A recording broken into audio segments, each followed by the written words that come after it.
إن الحمد لله نحمده ونستعينه ونستهديه ونستغفره ونتوب إليه ونتوكل عليه ونعوذ بالله من شرور أنفسنا وسيئات أعمالنا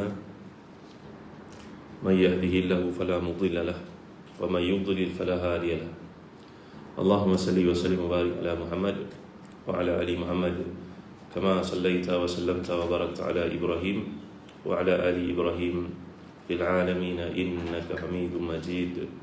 Amma ba'd. Pagi ini kita belajar hadis yang ke-28 dalam susunan hadis 40 oleh Al-Imam An-Nawawi rahimahullah. Kenapa hadis 40?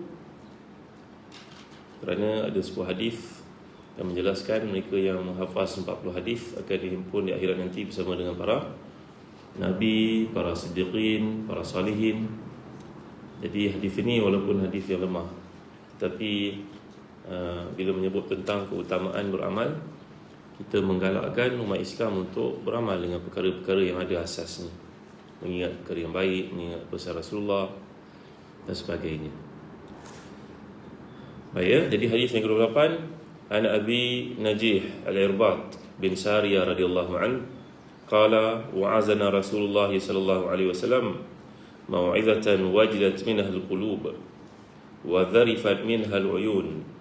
فقلنا يا رسول الله كأنها موعظة مودع فأوصنا قال أوصيكم بتقوى الله عز وجل والسمع والطاعة وإن تآمر عليكم عبد فإنه من يعش منكم فسيرى اختلافا كثيرا فعليكم بسنتي وسنة الخلفاء الراشدين المهديين عضوا عليها بالنواجذ وإياكم ومحدثات الأمور فإن كل بدعة ضلالة رواه أبو داود والترمذي وقال حديث حسن صحيح. Baik. Dari Abi Najih Al-Irbad bin Sariyah radhiyallahu anhu berkata, telah menasihati Nabi akan kami dengan satu nasihat yang menggeletarkan hati daripadanya dan menyebabkan menitisnya air mata. Lalu kami berkata, wahai Rasulullah, sungguh seolah-olah ini nasihat yang terakhir. Maka berilah kepada kami pesan. Baginda bersabda, aku wasiat kepada kamu dengan takwa kepada Allah dan mendengar serta mentaati sekalipun kepada seorang hamba yang merintah kamu, kerana sungguhnya siapa yang hidup daripada kamu, maka dia akan melihat perselisihan yang banyak. Oleh sebab itu, hendaklah dia berpegang dengan sunnahku dan sunnah para khulafa' ar-rasyidin al-mahdiyin. Mana mahdiyin ni makna yang dapat pimpinan daripada Allah, perkataan huda, Mahdiyin ni perkataan hidayah. Dan gigitlah kamu dengan geraham gigi kamu, dan jauhilah kamu perkara-perkara yang baharu yang diada-adakan, kerana setiap perkara yang diada-adakan itu yang merupakan bid'ah, ia adalah sesat. Riwayat oleh Abu Dawud dan Tirmizi, dan beliau berkata hadis ini merupakan hadis yang hasan lagi sahih. Baik.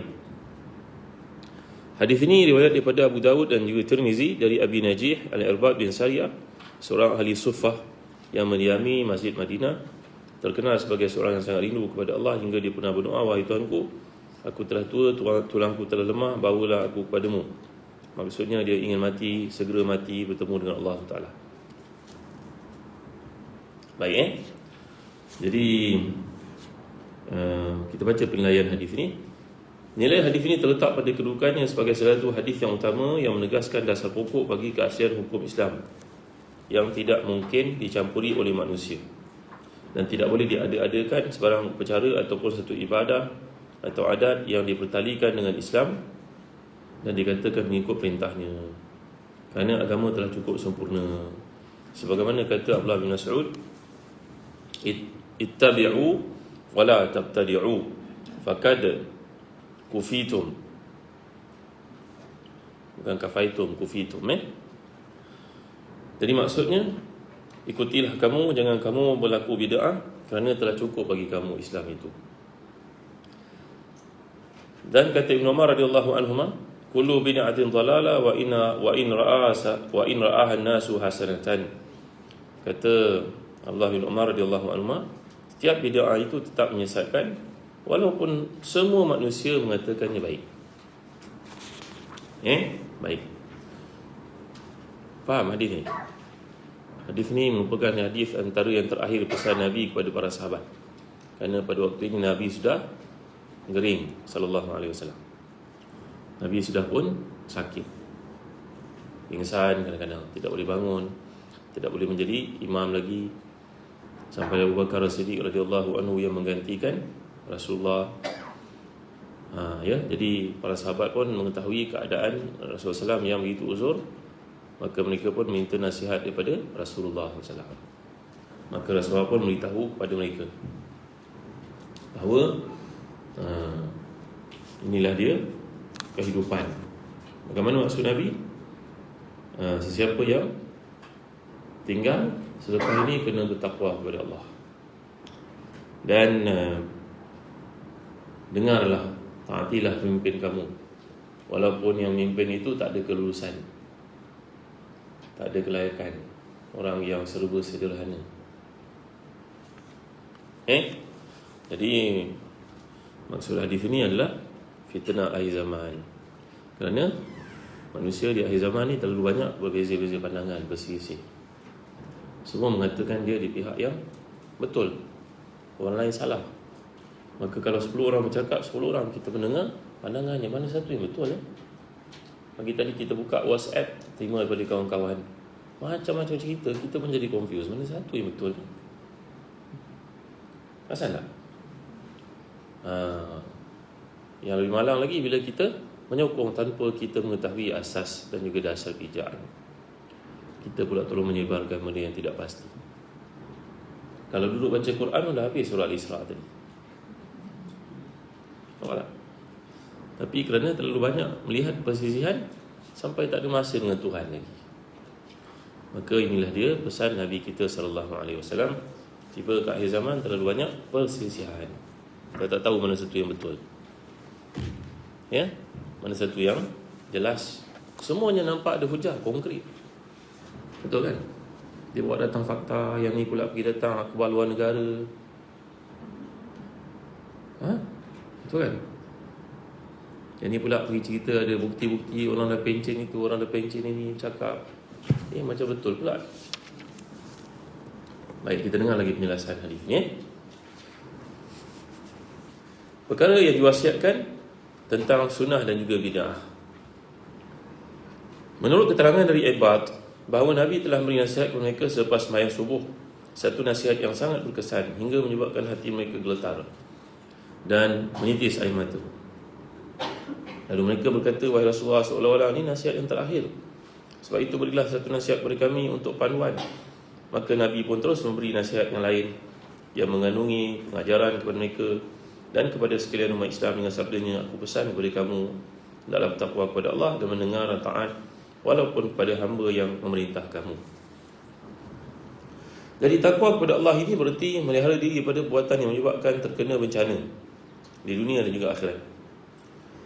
Orang yang beriman diwajibkan takwa demi menjaga keselamatan agamanya. Takwa adalah perbuatan yang diperintah oleh agama, sekalipun perbuatan itu kecil sahaja, menolong memeliharanya dari kesengsaraannya. Sebagaimana sabda Nabi, takutilah kamu api neraka walaupun dengan buah tamar. Kalau kamu tidak mendapati buah tamar untuk diberi kepada orang, maka gunakanlah perkataan-perkataan yang baik-baik. Okay. Ini menunjukkan betapa pentingnya pemeliharaan peribadi dari azab dengan cara bertakwa kepada Allah, sekalipun perbuatan itu kecil dan mudah, sebagaimana yang dikatakan Nabi. Sebab kalau dihitung peti perbuatan itu, tetapi itulah contoh yang terang, dan itulah pula nilai kebaikan dan faedah yang kesannya sangat besar untuk dirinya. Berkata yang baik-baik. Setelah itu Rasulullah menerangkan kewajipan mendengar dan taat kepada orang yang menyelenggarakan urusan kaum muslimin, iaitu orang yang memegang tampuk pemerintahan. Kewajipan itu diperlukan sekalipun orang yang didengar dan ditaati adalah seorang hamba yang dipandang rendah oleh manusia. Dengan demikian terlaksana segala urusan agama, terjaminlah segala keperluan hidup dan terjaminlah kebahagiaan dunia. Dalam hadis yang lain Nabi telah menerangkan, ya ayuhan nas ittaqullaha wa in ta'amara alaikum abdun habasyiyun mujadda'un wasma'u lahu wa ati'u ma aqama lakum kitaballah. Hai sekalian manusia, takutlah kamu kepada Allah Dan jika diperintahkan kamu seorang hamba bangsa Habsyah sekalipun yang kemek hidungnya ataupun rompong hidungnya, maka hendaklah engkau dengar dan taat kepada Allah selama dia menegakkan kitab Allah bagi kamu. Hadis ini antara lain menunjukkan bahawa umat Islam disuruh oleh Nabi untuk mendengar, mentaati sekalipun orang memerintah mereka itu dipandang hina dan buruk rupanya, asalkan dia mengutamakan kitab Allah dan menggunakan alasannya. Hal ini bererti bahawa yang didengarkan taati itu bukan pada hakikatnya kepada orang itu, tetapi kepada arahannya yang diperintahkan oleh Al-Quran itu sendiri. Perintah Al-Quran pada keseluruhannya tidaklah keluar dari pengertian taat kepada Allah dalam segala bidang, dan segala hukum tidaklah dibenarkan terlepas dari pengertian itu. Yang demikian tidak erti taat kepada sebarang peraturan atau hukum yang bertentangan dengan apa yang dipersetujui oleh Al-Quran, kerana Nabi telah bersabda innamat ta'atu fil ma'ruf. Jadi berpandukan kepada hadis ini, wajib kepada kita untuk mentaati pemimpin selagi pemimpin itu melaksanakan Islam. Ya, dalam hadis lain mengatakan selagi pemimpin itu bersalat. Kan biasanya pemimpin kalau salat orang bagi coverage kan, sekian-sekian pergi sembahyang tarawih di tempat sekian-sekian. Beliau berada dengan orang-orang kanannya, dia ambil gambar lagi. Mana dia sembahyang lah. Selagi dia sembahyang, kita taatlah kepada dia. Senang benda tu Jadi kalau kita semua memahami hadis, maka tak adalah kerja-kerja untuk menentang kepimpinan. Kerana kepimpinan ini naik dengan sebab kita juga. Betul tak? Agak-agak dia boleh tak naik di pucuk pimpinan tanpa orang macam kita yang milih. Maknanya keluarga kita, adik-adik kita, anak-anak kita, adik-adik kita yang pilih. Kenapa dah pilih nak gulingkan pula? Kan banyak masalah nanti. Hadis ini diberitahu oleh Nabi 1400 tahun yang lalu. Bila keadaan tak stable dari sudut politik ni, kita pun tahulah banyak benda akan terkesan. Kepercayaan orang, pelaburan, macam-macam benda lain. Ya. Jadi simple logik dia macam tu. Kalau seseorang itu naik, bagilah dia tempoh untuk dibuktikan. Ya, sampai masa nanti kalau tidak layak maka ditukar. Jangan halfway kita dah pun gulingkan dan sebagainya. Ini adalah tindakan tidak bertamadun. Tapi kalau bercakap nanti ustaz kata ustaz pun di politik juga ke? Bukan, ini nasihat daripada Nabi sallallahu alaihi wasallam. Ya. Tengok lagi seterusnya. Jadi taat atau patuh kepada Allah dan kepada Rasulullah dan kepada orang yang mengurus hal ehwal orang Islam, iaitu melaksanakan satu hukum sesuai dengan maksud dari kedua kitab itu. Menurut riwayat bahawa Muaz bin Jabal radhiyallahu anhu pernah bertanya kepada Rasulullah, "Ya Rasulullah, ara'aita in kana 'alaina umara la yastannuna bi sunnatika wa la ya'khuzuna bi amri, fama ta'muru fi amrihim?" Faqala Rasulullah sallallahu alaihi wasallam, "La ta'ata liman lam yuti' Allah azza wa jalla." Wahai Rasulullah, apakah pendapatmu jika raja yang memerintah kami tidak mencontohi sunnah Nabi dan tidak peduli pada arahan Nabi? Maka apakah perintahmu terhadap kami pada masa itu? Jawapan Nabi SAW, tiada ketaatan kepada selain daripada taat pada Allah SWT. Kita kena faham taat dengan lawan. Ada dua benda berbeza. Taat kita memang tak taat lah kerana dia tidak mentaati Allah. Betul. Tapi lawan tidak boleh. Kerana lawan ini adalah benda besar. Dalam hadis yang lain panjang cerita tentang akhir zaman ni, peristiwa yang akan berlaku. Maka tidak boleh melawan raja walaupun kita tak setuju dengan dia. Apa-apa yang berkaitan dengan tindakan dia yang menyeleweng, itu dia urusan dia dengan Allah. Ya, faham Selagi dia sembahyang, kita pun jumpa, tengok orang dapat tahu. Ini zaman viral, orang hantar viral tunjuk gambar gelagat hidup dan sebagainya. Itu bukan urusan kita, itu urusan dia dengan Allah. Walaupun dia ada kelemahan-kelemahan macam tu, tapi dia masih sembahyang, maka kita anggap dia masih lagi pimpin dan kena ikut, kena mentaati perintah. Faham Dalam hadis lain menceritakan kalau mereka minta hak kamu, Maknanya kena bayar cukai yang tinggi-tinggi, yang bukan-bukan. Kerana ini orang semua diburu cukai, Orang buat part time pun kena. Kat mana negeri dalam dunia tak ada cukai, Betul? Ada? Brunei, Dubai pun tak ada, Dubai tak ada. Tak ada, Dubai tak ada. Kalau pindah ke Dubai lah kita nampak.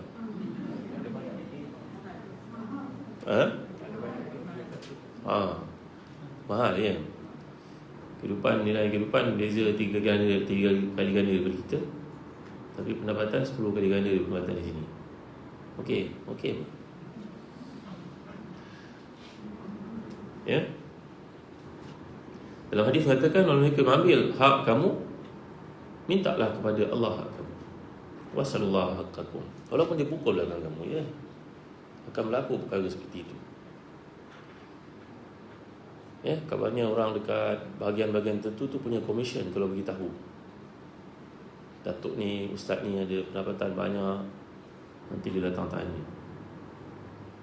Yang beritahu tu dapat komisen. Apa nak buat akhir zaman, Baik. Jadi dalam hadis ini memberikan kepada kita garis panduan kewajipan mentaati pemimpin selagi mereka solat. Dia tak cakap selagi menutup aurat tau. Selagi salat cukup. Dia tak tutup aurat ke, gaya hidup dia ke, lifestyle dia ke, spending style dia ke, itu bukan urusan kita. Itu dia jawablah besok depan Allah SWT. Jangan kita menimbulkan benda fitnah. Kalau faham hadis ni, ya Allah, tak adalah kita buang masa pergi tengok WhatsApp orang cerita-cerita semua, Kerana semua orang tahu perkara ini adalah tuntutan dalam Islam, wajib taat, wajib dia. Selagi dia tidak engkar pada perintah Allah SWT. Engkar apa contohnya? Dia mengisytiharkan bagi minum arak pada hari Jumaat beramai-ramai, kata tak payah puasa Ramadan. Kalau dia mengisytiharkan perkara-perkara mungkar macam tu, barulah wajib kita tentang. Dan nak tentang pun kena tengok pada kemampuan masing-masing untuk melawan. Ketika pemimpin di Utara Afrika itu, apa nama negeri? Maghribi, Algeria, Maghribi lagi apa? Tunisia kan? Ketika rajanya berkata tak payah pergi haji, kita buat Kaabah kat sini. Ulama-ulama yang ada di sana pun mendiamkan diri, mengatakan benda itu haram. Mereka tidak boleh lawan kerana raja memiliki segala-galanya, tentera, polis. Maka rakyat yang lawan akan menjadi mangsa. 40 tahun lepas dia berkata itu, barulah rakyat lawan, mengumpulkan kekuatan dulu, memahamkan orang lama tu, barulah mereka digulingkan. Betul tak? Ini adalah kefahaman dalam Islam. Ketika seorang pemimpin Mesir bernama Anwar Sadat mengatakan perkara-perkara yang tak sepatutnya kepada ulama-ulama Islam, maka tentera yang beratu pada hari kemerdekaan Mesir itu di medan namanya Istiqlal, dalam senapangnya ada peluru hidup. Ketika dia mengacurkan senapang tu, dia tembaknya Anwar Sadat. Namanya Khalid Islambuli. Maka dia pun ditangkap dan ramai ulama ditangkap. Maka ejen-ejen SB pun bertanya kepada ulama-ulama Mesir yang ramai itu, kenapa dia buat begitu? Jawapan para ulama, kerana kami tidak diberi peluang untuk bercakap, lalu ramailah orang jahil. Masyarakat kalau diberi peluang untuk kita ajar mereka akan faham. Tapi kerana semua sekatan dilakukan terhadap kuliah-kuliah di Mesir, maka pada zaman itu orang tidak tahu yang mana betul, yang mana salah. Dia baca hadis terus amalkan. Ditembaknya Anwar Sadat itu. Kalaulah diberi peluang untuk bercakap, tentulah ulama akan menghalang perkara itu berlaku. Tak benar. Bagi ruang, bagi peluang kepada orang. Walaupun kata-katanya, namun dia masih lagi sembahyang. Itu batasan di antara iman dan kufur. Akan timbul persisian yang banyak. Kemudian dalam hadis ini Nabi beritahu pula, barang siapa yang hidup pada kamu sudah wafatku, maka dia akan melihat banyak persisian. Persisian itu timbul di kalangan umatnya sendiri, dan telah berlaku dengan banyaknya di antara mereka dalam urusan ilmu dan cabang-cabangnya, termasuk i'tiqad dan juga amalan. Akibatnya terjadilah pertentangan dan pertikaian. Ya, kita yang belajar ni alhamdulillah lah. Yang tak belajar kat sana, kat luar sana nak jalan shortcut. Ada seorang yang didakwa sebagai tokoh sufi yang terkemuka di dunia, yang melakukan macam-macam perkara yang mukhalafah kepada syarak. Lalu Jakim pun telah memfatwakan sebagai sesat, menyesatkan. Hijau serbanya kan. Dengan perempuan semua dia boleh salam, dia boleh melihat Rasulullah, kita semua tak boleh nampak. Ini cerita tentang lihat Rasulullah dalam keadaan yaqazah ni pun satu isu juga. Ya Allah Rabbi, ini adalah kerja-kerja yang tidak bertanggungjawab untuk memutuskan tali pertalian sanad kita dengan Rasulullah. Berkata Allah Mubarak, laula al-isnad laqala man syaa ma syaa. Kalaulah tidak kerana hadis yang kita belajar ini, mengetahui dari siapa kepada siapa, nilai dan sebagainya, nilai hadis itu, statusnya, maka semua orang akan berkata terhadap Islam apa yang dia suka. Kita bercakap tentang Islam dan hadis ni, saya tak setuju, saya pandang lain. Nanti orang gila tepi jalan pun berkata, aku pun nak bagi pandangan juga. Tapi kerana talian kita dengan Rasulullah ni melalui sanad. Sanad ni namanya riwayat-riwayat. Maka memberikan kepada kita penjelasan yang paling terang terhadap Islam. Umpama cahaya matahari di siang hari, terang nampak semua benda. Ini betul, ini salah. Tetapi ada golongan yang tidak suka belajar hadis, yang tidak tahu tentang hadis, dan bercakap tentang hadis ikut suka hati dia. Para ulama dulu berkata mudah menurut pandangan. Kalaulah mudah begitu Rasulullah hadir dalam hidup kita untuk membantu menyelesaikan kerumitan yang berlaku, kenapalah Rasulullah tidak datang ketika bersisinya isteri baginda yang tercinta itu Aisyah radhiyallahu anha dengan Sayyidina Ali, menantu Rasulullah, sampai berlaku peperangan. Kalaulah penting Rasulullah hadir dalam hidup untuk menyelesaikan masalah-masalah berlaku, kenapa Rasul tidak hadir pada generasi yang awal yang sangat soleh itu? Faham tak soalan saya? Kenapa Rasul tidak muncul kat situ untuk beritahu Aisyah, jangan lawan Ali, Ali ini betul? Kan sebab berperang kan? Mereka generasi yang lebih baik dan tidak boleh dibandingkan dengan kita. Pun Rasulullah tidak pernah hadir dalam hidup mereka untuk membetulkan kesalahan yang berlaku.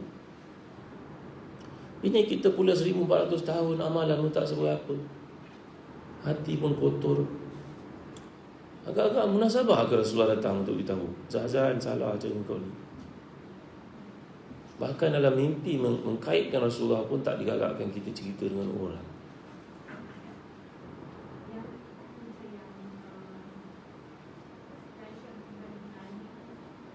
Itulah dia, ini yang saya cerita. Macam mana pula kita boleh berkata Rasulullah selalu hadir dalam hidup kita pada hari ini? Jumpa Rasulullah, masuk bilik jumpa Rasulullah, nampak dalam masjid Rasulullah, apa ni? Ini adalah satu benda yang sangat bahaya.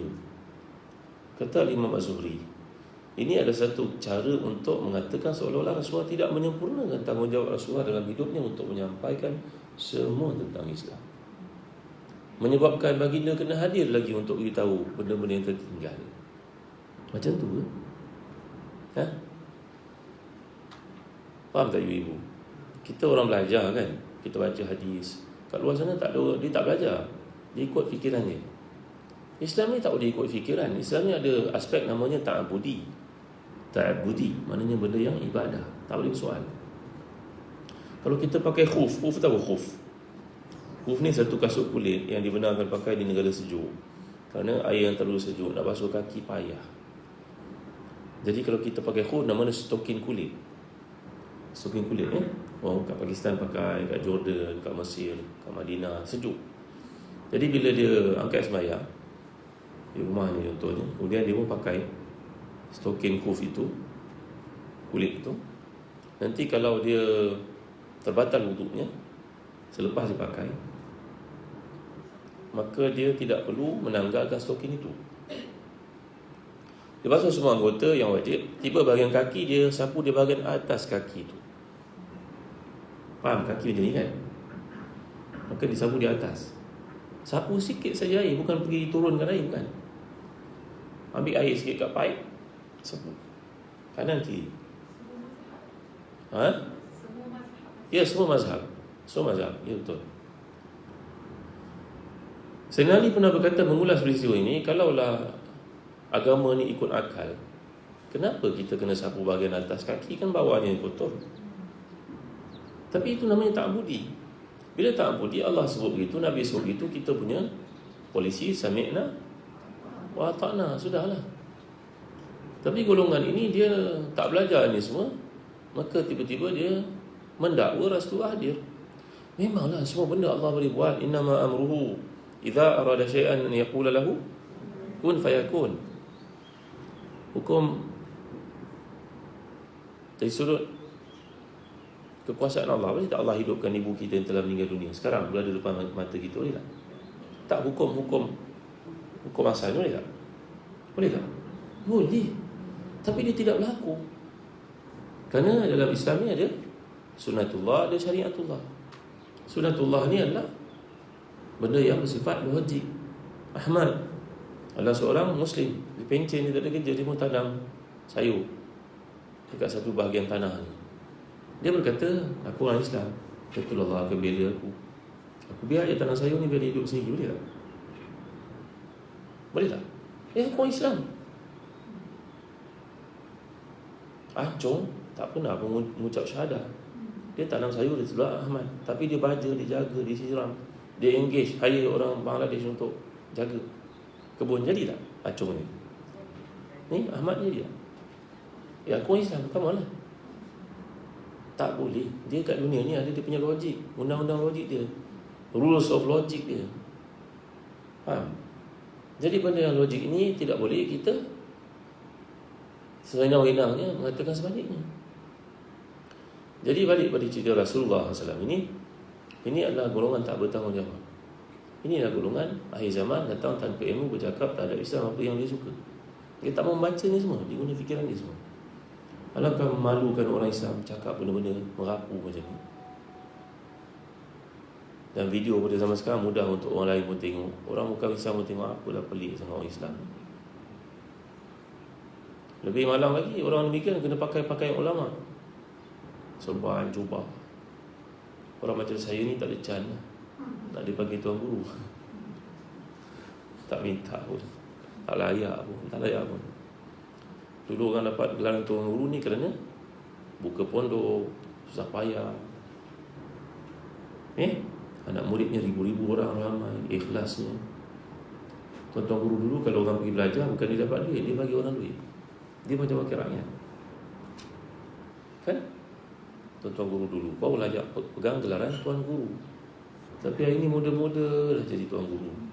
Bukanlah kita nak main-main orang, bukan kita dengki orang, tapi gelaran ni terlalu mahal untuk bagi sewenang-wenangnya kepada sesiapa yang orang suka. Alasannya kerana ramai hit, semua jadi influencer lah. Ramai yang hit, ramai orang suka. Nanti orang semua bagi tuan guru, melekat tak? Ilmunya entah mana-mana. Pernah satu kumpulan orang yang didakwa orang-orang alim datang satu tempat. Saya dulu bersembang dengan dia. Seorang ketuanya, yang lain anak murid kot, tolong bawa beg katanya lah. Datang daripada satu negara Arab. Saya bersembang-sembang dengannya. Maka ramai masjid nak keberkatan orang alim ini, tapi dia tak boleh nak pergi semua. Dia ada 10 orang, 9 orang membantu dia untuk bawa beg lah. Maka yang ni pergi masjid ni, yang ni pergi masjid ni. Tuan guru dia yang utama tu tak dapat lah dia pergi ke masjid yang lain lah. Maka seorang daripada ni, saya pun tengah bacaan Al-Fatihahnya hancus. Macam mana baca Al-Fatihah macam ni? Lepas semayang saya berpeluang sembang dengan dia. Rupa-rupanya dia adalah pembaca meter TNB kat negara dia. TNB negara dia lah. Baca meter TNB negara dia. Tapi datang sini orang cium tangan depan belakang. Kerana orang menilai pada pakaian. Nampak orang Arab sikit, sanjung, over. Ustaz-ustaz kita yang balik pada Azhar, Jordan memang tak laku lah landing orang Arab. Apa nak buat? Allahu Akbar. Baik. Seterusnya, hadis ini beritahu pula bahawa siapa hidup sesudah wafatnya akan melihat banyak persisian. Persisian ini timbul di kalangan umat sendiri dan telah berlaku banyaknya di antara mereka dalam berbagai cabang ilmu. Dalam hadis riwayat Tirmizi yang lain diterangkan bahawa Bani Israel telah pecah sebanyak 72 golongan Dan umat ini akan berpecah menjadi 73 golongan. Semuanya akan masuk neraka kecuali satu sahaja yang masuk syurga. Siapakah mereka itu, wahai Rasulullah? Maka Rasulullah menjawab, ma ana alaihi wa ashabi. Apa yang aku berada di atasnya dan sekalian para sahabatku. Jadi tahniah lah ibu-ibu, perempuan. Mudah-mudahan kita berada dalam golongan ini. Apa buktinya? Kerana kita belajar hadis Nabi. Kita belajar Nabi, kita kenal Nabi. Kita bukan dengar hearsay orang cakap. Orang ni cakap lain, orang ni cakap lain, orang ni cakap lain. Mana satu yang betul Ni baca hadis yang betul. Imam Syafi'i berkata, al-ilmu man qala haddathana. Ilmu itu adalah yang bersifat haddathana. Haddathana maknanya daripada mana yang kau ambil? Siapa bercakap ni? Ini hadis ni. Ini hadis, inilah dia yang Nabi sebut, orang yang baca hadis inilah orang yang baca hadis dan ikut Quran, inilah orang yang akan selamat. Kerana selain daripada yang berbuat demikian, dia akan mendengar orang bercakap. Tuan gurunya cakap, entah betul entah tidak tuan guru. Mana hadisnya, mana dia punya bacaan? Dia bercakap 1 jam, 1 hadis pun tak keluar. 1 ayat Quran pun tak keluar. La ilaha illallah Muhammadur Rasulullah. Jadi umat Islam mengalami demikian banyaknya perpecahan, lebih daripada pecahan Yahudi. Sekiranya mereka berpecah itu berada dalam neraka kecuali satu sahaja, iaitu yang mengikuti pimpinan Nabi dan para sahabat, meninggalkan segala aliran fahaman pendapat yang lain yang menyalahi. Sesuai dengan kata Imam Syafi'i, la qaula li ahadin ma'a sunnati Rasulillah sallallahu alaihi wasallam. Iaitu tidak ada sebarang perkataan lagi selepas mendengar sabda Nabi SAW. Sekarang saya tanya, mana hadis yang kata boleh lihat Rasulullah dalam keadaan yang qazah? Mana hadisnya? Cuba tunjuk pada saya. Mana dalilnya? Yang berkata saya boleh melihat Rasulullah hidup. Mana hadisnya? Mana hadisnya? Cuba tunjuk. Dia kata banyak hadis. Mana hadisnya? Bukti satu, mana yang banyak tu? Mana kitabnya? Tunjuklah. Saya jahil, tunjuk pada saya mana. Saya golongan yang akan bungkam. Dia tidak akan dapat jawab. Dia kata guru, dia kata, siapa guru kau? Dia kata kau memanglah kau Wahabi kau. Dia guna ayat macam tu nanti. Kau guru pada kitab, aku guru pada guru. Tak. Sekarang aku dah belajar kat negara Arab, aku boleh baca. Kenapa aku tak boleh baca sendiri? Quran ini aku boleh baca sendiri. Kenapa aku tak boleh baca kitab-kitab hadis? Siapa menghalang aku? Golongan ni akan meremeh-temehkan orang lain, menghina orang lain dengan mengatakan engkau mana layak baca kitab-kitab. Dia kata gitu nanti. Engkau kena belajar dulu. Dalam hidup ini, kalau kita nak belajar dengan macam Imam Bukhari ada beratus-ratus orang guru, sempat ke soalannya? Ada ke guru-guru yang macam tu yang boleh kita jumpa? Jawapannya tidak ada. Banyak orang dia berkata sanad. Tahu tak maksud sanad, ibu-ibu, perempuan? Sanad ni lah sanad. Selain daripada itu yang mengatakan sanad, kena pergi pada orang tu, kena pergi pada orang tu. Saya buktikan pada saya, kau boleh buat tak macam tu? Jawapannya tidak boleh. Orang dulu-dulu, mereka negara Islam, simple punya logik. Negara Islam satu, kau nak travel ke mana pun kau boleh pergi. Kau pergi ke Maghribi ke, kau pergi ke Jordan ke, kau pergi ke Syam ke, kau pergi ke India ke, jumpa ulama hadis. Dia tak ada borderless, tak ada sempadan, tak ada halangan apa-apa. Zaman sekarang, mana negara yang kita boleh pergi dengan mudah? Kena ambil apa dia panggil? Visa, kena ada booster, kena ada itu, kena ada ini. Dan ulama-ulama pun tak dibenarkan bercakap, ulama-ulama di penjara, ulama ditangkap, dibunuh dan sebagainya. Jadi Islam telah pun begitu sempurna kerana ulama-ulama hadis ni telah siap menulis kitab-kitab mereka yang sampai kepada kita. Begitu banyak kitab ini. Jadi kalau kita baca kitab ini kita tidak faham, kita tanya kepada orang yang lebih ahli. Saya tak masalah. Dan rupa-rupanya Imam Bukhari kalau dia belajar satu kitab macam ni, dia tak belajar semua hadis. Imam Bukhari mencari hadis yang dia tidak faham sahaja. Pergi jumpa dengan tuan guru tu, cuba jelaskan macam mana maksud. Kalau semua itu nak dipelajari daripada A to Z, itu memang tidak logik. Logik akal tak boleh, tak sempat. Faham tak ibu? Faham? Macam orang kata pada inilah, kita kena tukar pada dinar tu. Haram pakai duit kertas pada ini. Orang kata itu dosa besar kita semua. Okey, baik, besok kita isytiharkan pakai dinar, boleh tak? Mana kita nak cari dinar Dia cerita boleh, tapi pelaksanaan tak boleh. Faham tak? Jadi kembali kepada ilmu ni tadi, ilmu semua telah siap dibukukan. Jadi bagi mereka yang punya kelayakan, yang belajar kat universiti, dikeluarkan certification, sijil, dia belajar kat Azhar, belajar kat Jordan, itulah sanad itu. Belajar kat UIA, gurunya belajar, dia belajar dari gurunya, gurunya dari gurunya, sampai pada Rasulullah tak? Sampai tak? Sampai lah. Kerana zaman sekarang menyaksikan ramainya pembohongan, penipuan, kepalsuan. Jadi perlu kepada satu pembuktian, proof sijil itu dia belajar di mana, maka itu madai untuk jadi sanad. Yang saya pergi jumpa guru saya kat Mesir ke, pergi ke India ke, cari guru hadis, itu dipanggil sanad syaraf. Hanya macam kesantunan kita pergi jumpa orang alim itu, baca 2-3 hadis je. Faham? Nak duduk dengan dia kat India tu, mampu tak agak? Dia pun banyak kerja, kita pun ada kerja. Tak boleh lah nak duduk belajar hadis tu. Yang saya dengar lebih kurang 30-40 tahun lalu mudah. Masa zaman tu datuk nenek moyang kita yang baik-baik ni, dia pergi ke Mekah, dia pergi haji kan, waktu tak boleh balik. Sebab siapa yang masuk Masjid Haram tu tak boleh ditangkap. Kalau polis nak tangkap dia, polis tunggu dia keluar Masjid Haram. Kerana dalam Masjid Haram tak boleh tangkap orang. Faman dakhalahu kana amina, waman dakhalahu kana amina. Siapa yang masuk Masjid Haram dia selamat, tak boleh buat apa-apa pada dia. Kecuali kalau dia angkat senapang dalam Masjid Haram, memang dia kena tangkap lah. Tapi jadi datuk nenek moyang yang baik-baik ni, dia pergi ke Mekah, dia duduk kat Mekah 30 tahun. Dia belajar kitab hadis sampai habis. Gurunya zaman dulu bagi dia duit lagi. Itu saya pernah jumpa. Antara orang dah tua sekarang usianya 80 tahun, nak meninggal dunia je. Tapi zaman sekarang memang mustahil boleh buat begitu. Faham? Jadi bila ada golongan mengatakan, siapa ustaz kau? Mana belajar? Universiti celok-celok lah tu. Ini kata-kata yang paling jahat sebenarnya. Kata-kata yang sangat jahat terhadap Islam. Cuba tanya dia balik, kau belajar kat mana? Dia kata dia belajar kat negara sekian, tak nak sebutlah negara apa. Negara itu lagi hancur, lagi tak boleh belajar kat situ. Kadang-kadang dia pergi situ bukan dia belajar pun, dia pergi buat benda lain. Kerana tak ada pembuktian dia pergi ke universiti. Kita yang pergi universiti ni 3 kali tak datang kelas, ahlan wa sahlan wa jalan, balik dia bagi tiket kapal terbang, dia balik.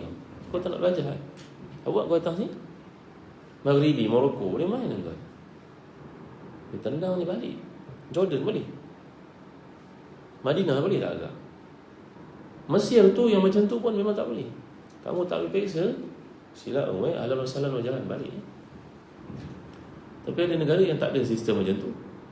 Kita pun pelik dengar dia macam doktor tu, tak doktor. Doktor ni kalau orang pergi praktis kat UK ke Australia ke, dia punya metodologi dia sama, dia punya disiplin dia sama, praktis dia sama. Dia pergi buat housemanship, nampak sama.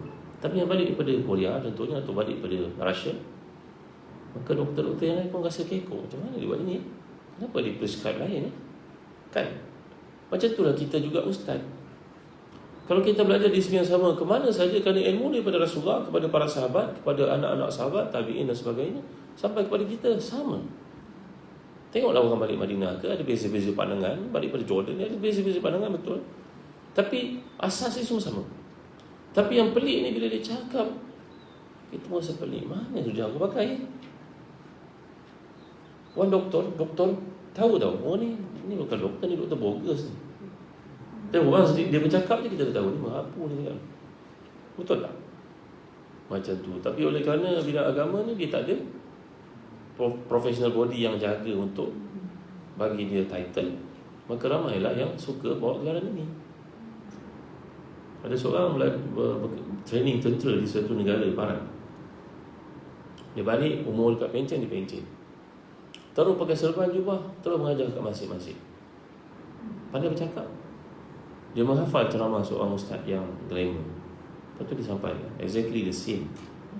Maka orang pun suka dengar, oh dia jadi ustaz. Maka dia tanya kepada dia, mana belajar Sebab bila sampai kepada hukum, kita memperasan bahawa lain dia cakap. Menghafal orang bercakap macam orang kakak tua, itu mudah. Tapi bila ditanya soalan, dia jawab dan mula menyeling. Dia kata sebenarnya dia pergi ke satu tempat, kemudian dia dapat Ramadan kat situ, dapat Lailatul Qadar. Dia boleh tahu Lailatul Qadar. Saya doa pada Allah jadi orang alim, Ali terus jadi orang alim, terus berhenti, tentera terus jadi orang alim. Macam tu kan? La ilaha illallah, la ilaha illallah, la ilaha. Berapa ramai orang macam ni? Tapi kerana penampilannya, percakapannya, maka ramailah orang awam yang jahil, yang tak mau belajar dengan cara yang betul, terpedaya. Baik, tidak boleh diterima perkataan seseorang jika perkataan itu berlawanan dengan hadis Rasulullah. Ajma'an nas ala anna man istabanat lahu sunnatun an Rasulillah lam yakun yada'aha liqaulin minan nas. Telah sepakat manusia bahawa siapa yang ternyata baginya satu sunnah Nabi, tidak harus baginya meninggalkan kerana perkataan seorang manusia. Dengar, bila kita belajar, kita jumpa hadis. Bila guru kita terangkan tentang hadis, kita dengar pandangan orang berlawanan dengan hadis itu. Mana satu yang kita pakai? Hadis lah yang kita pakai. Sekarang orang ni berkata dia berjumpa Rasulullah dalam keadaan hidup. Mana hadis yang kita tanya ni? Banyak dalam kitab. Mana tu ni? Yang saya belajar tidak boleh benda itu berlaku. Tak ada berlaku pada zaman sahabat. Tak ada berlaku, mana tak ada lah. Dia kata ada. Jangan awak ingat semua hadis awak tahu. Tak buktikan pada saya. Saya cakap lah mana dia. Dan saya golongan ni akan takut. Maka hujah yang paling mudah untuk mengatakan bila depan sebelah sini, inilah dia Wahabi. Habis cerita kan, tutup debat. Maka susah nak bercakap macam ni. Tidak telah sepakat segenap umat bahawa siapa yang mengetahui satu sunnah daripada Nabi, maka tidak boleh meninggalkan sunnah itu kerana mengikut pendapat orang lain. Apa yang telah dikatakan oleh imam yang mulia ini jelas menunjukkan betapa tinggi nilai sunnah, iaitu hadis, yang tidak dapat dibandingkan dengan perkataan atau pendapat yang lain, kerana kedudukannya amat penting sebagai sumber kedua melibatkan hukum hakam Islam. Kerana itu maka sudah menjadi kewajipan kita dikala timbul perselisihan supaya kembali kepada sunnah sebagaimana diperintahkan oleh Rasulullah SAW. Baik, berpegang teguh dengan sunnah Rasulullah dan sunnah khalifahnya. Sebagaimana telah diterangkan bahawa apa yang dikatakan Rasulullah semasa hayatnya mengenai akan timbulnya perselisihan sekarang telah terbukti. Malah telah lama terjadi perselisihan di kalangan umat Islam. Oleh sebab itu Nabi menegaskan, fa'alaikum bisunnati wa sunnatil khulafa'ir rasyidin al-mahdiyyin addu 'alaiha bin nawajiz. Hendaklah engkau pegang kepada sunnahku dan sunnah para khalifah yang mendapati kebenaran dan petunjuk, dan berpeganglah dengan seteguh-teguhnya akan dia dan gigitlah dia dengan geraham-geraham gigi.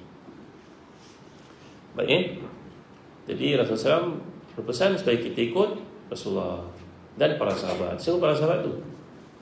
Abu Bakar, Umar, Uthman, Ali, Umar bin Abdul Aziz. Contohnya mereka merupakan khalifah-khalifah Islam yang saleh.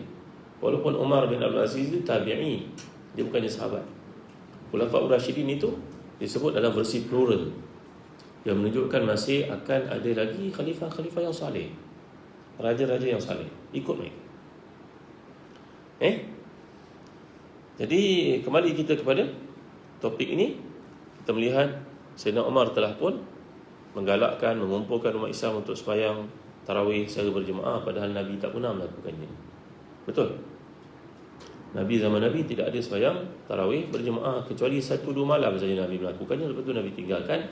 Kerana kalau Nabi berkekalan melakukannya, dia akan jadi satu yang wajib. Maka Nabi buat bagi menunjukkan dia sunat.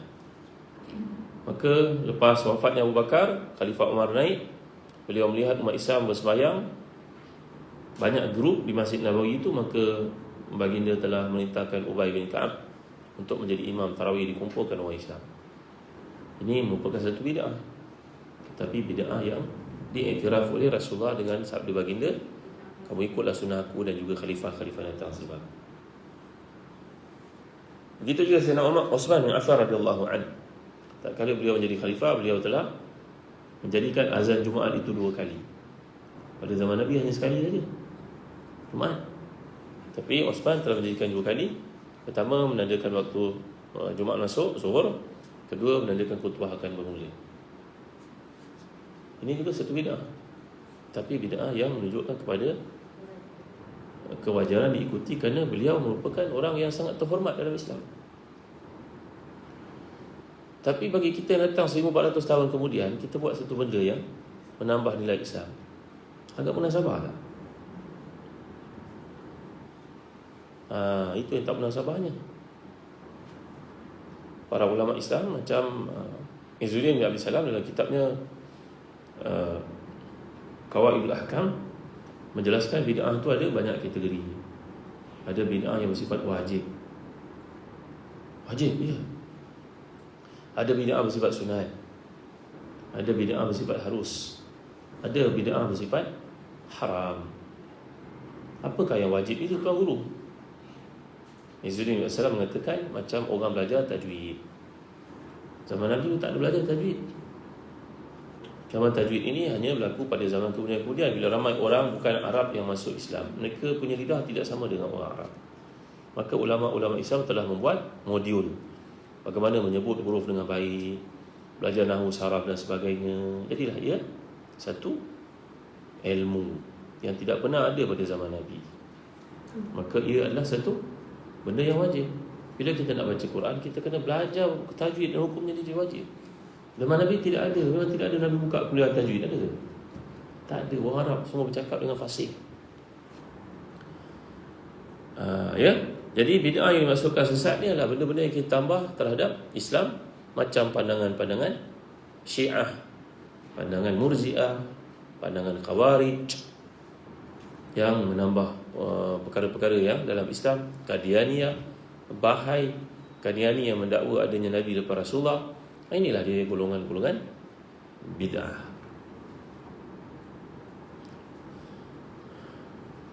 Apa pula hukum baca wirid beramai-ramai lepas sembahyang? Jawapannya, wirid lepas sembahyang itu satu sunnah Nabi. Sunnah Nabi, bukan?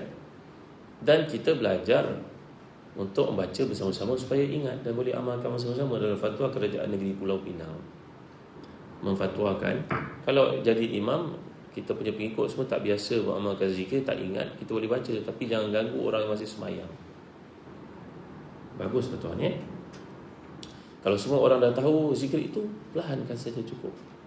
Jangan sampai mengganggu orang yang datang lambat, namanya masbuk. Nampaknya fatwa ini mengkompromikan. Jadi hukum asalnya tidak ada masalah. Apa hukum baca Yasin malam Jumaat? Benda ni khilaf ulama, iaitu baca Yasin pada malam Jumaat. Dalam hadis Imam Ibn Katsir menetapkan hadis, man qara'a surat Yasin asbaha maghfuran lahu. Sesiapa yang baca surah Yasin, maka dia akan bangun pagi esok dalam keadaan diampunkan Allah dosa-dosa. Dosa-dosa kecil lah, dosa besar kena taubat, ya. Maka Imam Ibn Katsir, ahli hadis yang terkemuka yang mentafsir Quran itu, meletakkan hadis di awal-awal surah Yasin. Maka bacalah surah Yasin tiap-tiap malam. Kalau tak dapat baca tiap-tiap malam, mungkin orang Melayu menjadikan malam Jumaat, mengambil keberkatan dari Jumaat. Salah ke? Jawapannya tak salah. Ada asasnya dalam Islam. Kenapa baca ramai-ramai? Baca ramai sebab lebih bersemangat untuk melakukan ibadat. Seorang-seorang mungkin tak buat nanti. Buatlah. Benda ni benda khilaf, tak ada masalah. Apa pula hukum tahlil, wirid arwah dan sebagainya? Ialah bacaan Quran, zikir, semuanya doa. Dan dalam hadis, dalam pendapat para ulama, mudah-mudahan sedekah yang dihadiahkan itu sampai kepada si mati. Cuma meletakkan nilai-nilai tertentu dia tak betul. Letak RM100, RM50, letakkan syarat-syarat, itu yang tak betul. Seolah macam ada akad jual beli pula kat situ. Siapa yang boleh pastikan apa yang kita sampaikan tu bermanfaat untuk si mati? Kita bayar lebih, dapat lebih ke dia? Ini yang tidak tepat. Seperti yang difatwakan oleh Jabatan Fatwa Wilayah Keseluruhan Kuala Lumpur. Jadi meletakkan harga-harga ni jangan buat. Terpulanglah kepada individu untuk berderma malam Ramadan contohnya, kan. Tapi meletakkan bahagian-bahagian tu, satu bahagian RM1, tak, itu jangan buat. Tolong jangan buat. Fatwa dah ada dah, cek dalam Fatwa Wilayah Keseluruhan Kuala Lumpur. Selangor pun sama, ya, betul. Seterusnya, maksud saya, tahlil, arwah dan sebagainya itu satu benda yang khilaf. Buatlah, tak ada masalah. Khilaf, benda yang diperselisihkan, mudah-mudahan sampai. Tapi meletakkan bayaran itu tak betul. Ini bid'ah yang tak betul. Boleh faham? Baik. Inilah wasiat Nabi yang merupakan satu perintah yang tegas kepada Islam untuk pegang teguh kepada sunnahnya dan sunnah para khalifahnya, iaitu Abu Bakar, Umar, Uthman, Ali. Bahkan seperti yang disebut tadi adalah Umar bin Abdul Aziz dalam urusan etikad dan juga amal. Antara perkara yang Umar bin Abdul Aziz lakukan pada zaman pemerintahannya adalah merobohkan rumah-rumah isteri-isteri Nabi keliling Masjid Nabawi. Umar bin Abdul Aziz bila naik jadi khalifah, dia merobohkan rumah-rumah isteri-isteri Nabi keliling Masjid Nabawi. Tahu? Untuk pembesaran Masjid Nabawi. Faham? Takkan nak besarkan masjid rumah kelilingnya kan? Dan kemudian Umar bin Aziz juga telah melakukan satu bid'ah, iaitu rumah tempat Nabi SAW dimakamkan itu bersama dengan Abu Bakar, Umar itu, Umar bin Abdul Aziz telah menjadikan batu-batu yang bina makam Nabi itu seperti batu Kaabah. Dia yang mula-mula buat bid'ah tadi. Bid'ah lah kan? Faham tak soalan saya? Rumah Aisyah radhiyallahu anha itu dirobohkan untuk membentengkan rumah itu daripada kawasan masjid, maka dibuat dinding. Tak adalah orang keluar masuk dalam makam nanti kan. Dinding itu dibuat menggunakan batu yang sama dengan batu Kaabah. Bid'ah tak? Jawablah. Bid'ah lah. Kan saya dah sebut tadi, bid'ah ada banyak jenis. Ini bukan bid'ah yang sesat lah. Bid'ah ni benda yang baru. Jangan takut sangat perkataan bid'ah tu. Kita nak buat bid'ah tu je sesat, neraka tak. Ini saya jelaskan. Bid'ah tu benda baru. Allah pun menyebut sifatnya badi'us samawati wal ard. Allah telah membid'ahkan, menjadikan bumi ini begitu cantik. Mana buat benda yang baru. Bumi ini baru, Allah buat. Faham? Ketika Nabi diutuskan, Nabi bersabda, "Qul ma kuntu bid'an minar rusul." Aku bukannya baru dalam kenabian, ramai Nabi sebelum aku. Jadi bid'ah ni ada dua konotasi, yang positif yang negatif. Yang negatif tu seperti buat benda-benda baru. Inilah mengatakan Nabi SAW datang beritahu pada saya, padahal kau yang malas belajar, malas baca buku. Engkau kata Nabi jumpa dengan kau. Siapa kau? Nabi nak jumpa dengan kau, hebat sangat kau ke? Lepas tu nak cerita-cerita dengan orang. Madailah kalau kita dapat kelebihan macam tu, cerita pada anak isteri kita, sudahlah, tak payah cerita pada semua orang. Betul tak? Nanti orang gila tu berjalan pun berkata dia jumpa dengan Nabi SAW. Begitu mudah ke? Bukan marah atau geram. Jadi balik pada cerita bid'ah ni tadi, bid'ah ada yang harus. Jadi apa yang dilakukan oleh Umar bin Abdul Aziz itu bid'ah yang harus. Kalaulah ia haram, tentulah ramai ulama' di kalangan anak-anak sahabat yang hidup pada masa itu akan menentangnya.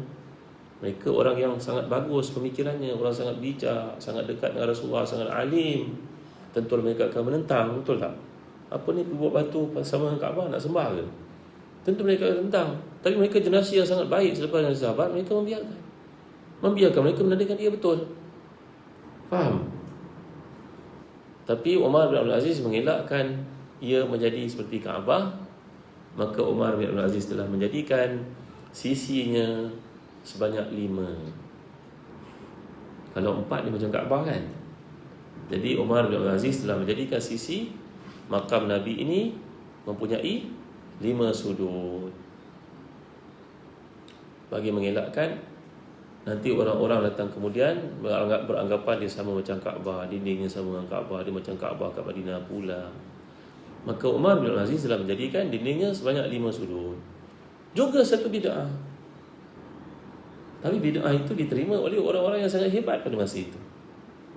Masa itu ramai orang yang hebat yang hidup sebelum Imam Syafi'i itu. Umar bin Abdul Aziz meninggal dunia pada tahun 101 Hijrah. Imam Syafi'i lahir pada tahun 105 Hijrah. Faham? Mereka tak sebab berjumpa. Faham tak ibu ni? Alhamdulillah. Faham Okey. Kita teruskan. Jadi Nabi telah bersabda, "Man akhadha sunnati fahuwa minni, wa man raghiba an sunnati falaysa minni." Siapa yang mengambil sunnahku, maka dia daripada umatku. Siapa yang tidak suka pada sunnahku, dia bukan dari kalanganku. Jadi again kita tanya kepada mereka yang berada di luar, mana hadisnya? Buktikan kepada saya. Cerita daripada hadis. Jangan cerita daripada orang tu.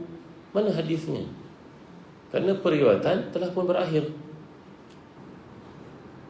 Nanti kakak balik cakap dengan suami, kakak mendengar daripada Ustaz Zahazan, Ustaz Zahazan daripada gurunya kepada gurunya.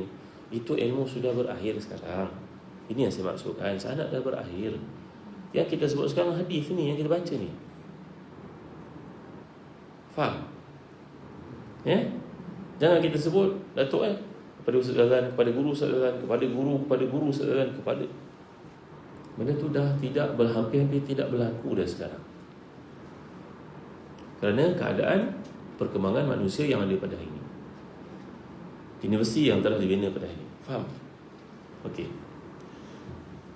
Seterusnya sabda Nabi lagi, bu'istu bil hanafiyati samha. Aku dibangkitkan membawa satu agama yang lurus dan mudah. Barang siapa yang menyalahi akan sunnahku, maka dia bukan daripada kalanganku. Islam ni jelas. Qurannya, hadisnya, bahasan para ulama'nya semua dah komplit. Maka tiada ruang lagi untuk kita menambah nilai, mengatakan ada satu lebih baik daripada mereka amalkan. Dr. Yusuf Qaradawi, imam yang mulia ini berkata, dalam bab keduniaan, ibtadi'u. Dalam bab keduniaan, buatlah benda-benda bid'ah yang banyak. Dulu kita tahu orang kaya saja boleh datangkan doktor ke rumah untuk merawat, betul tak? Pada hari ini ada apps yang kita boleh download. Kita boleh tanya doktor-doktor sekitar sini, Sayang ke, Singapura ke, siapa yang free malangkan balik pukul 8 boleh tak singgah rumah saya kat alamat sekian-sekian. Doktor tu, ada apps tu, doktor tu datang. Kita bayar lah pada doktor tu, tahu kan? Macam Grab juga lah. Betul kan? Dulu orang kaya je, driver. Sekarang kita biasa pun turun airport nak belagak sikit, order lah Mercedes. Nampaklah macam orang kaya sikit. Betul tak? Kan zaman dah berubah. Betul kan? Jadi dalam bab dunia, buatlah apa-apa benda yang mendatangkan kebaikan kepada orang. Itu maksudnya. Kita dulu nak buka restoran kena spend banyak-banyak, beli kursi meja, renovation lagi berapa kosnya. Hari ni tak payah, kat rumah pun boleh masak. Lepas tu download apps yang delivery ni, boleh masuk restoran, boleh order makanan kita. Kita tak perlu ada pekerja pun, betul tak? Ini namanya bid'ah, betul tak? Bid'ah dalam bab keduniaan itu bagus kerana dia menambah nilai pada kehidupan orang. Faham? Tapi menambah nilai pada agama yang dah sempurna tak boleh. Faham macam tu. Yang ni saya beritahu, saya daripada sembahyang subuh kita ada lagi sembahyang duha. Dan saya wajibkan kepada seorang untuk buat. Boleh tak? Boleh tak? Tak boleh lah. Kita menambah benda buat apa? Itu maksudnya. Jangan menambah-nambah. Jangan menambah. Itu Ustaz, pasal sanad tadi dalam kan. Tapi yang sanad yang baca Quran ni sanad dalam sama lah. Betul, sama macam kita belajar lah.